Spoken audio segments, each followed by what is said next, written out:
গ্রেপ্তার দেখানো হয় নাই, তাকে আজকে নতুন করে আরেকটি মামলা দেওয়া হচ্ছে, যেটা সন্ত্রাস বিরোধী আইনের মামলা।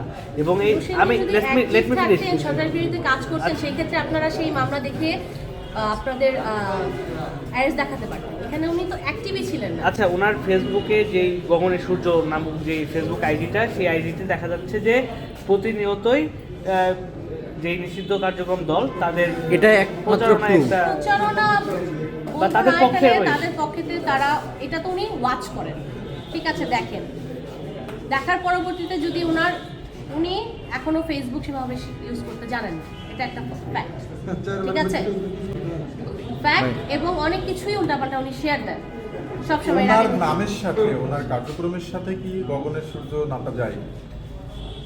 সেটা পরবর্তীতে কে খুলে দিয়েছে সেটা আমরা ঠিক জানি। আচ্ছা, এটা নয় বাদ দিলাম। আপনি বলছেন যে অনেক কিছু শেয়ার করে, হ্যাঁ, কিন্তু দেখা যাচ্ছে যে একটা নির্দিষ্ট সময় অনুযায়ী ওই একটা নির্দিষ্ট আইডির যে ভিডিও সেগুলোই শেয়ার করা হচ্ছে। আচ্ছা, আপনি এটাই বলেন যে সে নির্দিষ্ট একটা ভিডিওই কেন শেয়ার করছিল, একটা আইডির ভিডিও?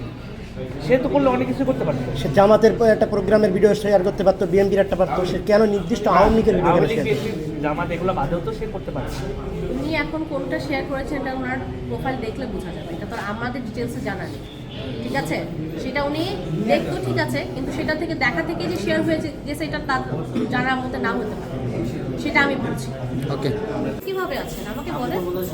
এলাকায় ছিল, এখানে ছিল না, তার মানে এলাকায় ছিল, তাই তো?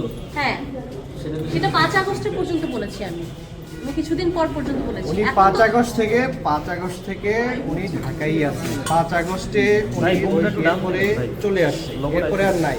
এখন আপনারা বলতেছেন যে যাত্রাবাড়ি থানায় যে মামলা আছে, না, এটা ভুয়া, এটা কথা ঠিক না। আপনি বলছেন যে 5 আগস্টের পরে উনি ঢাকায় চলে আসছে। 5 আগস্টে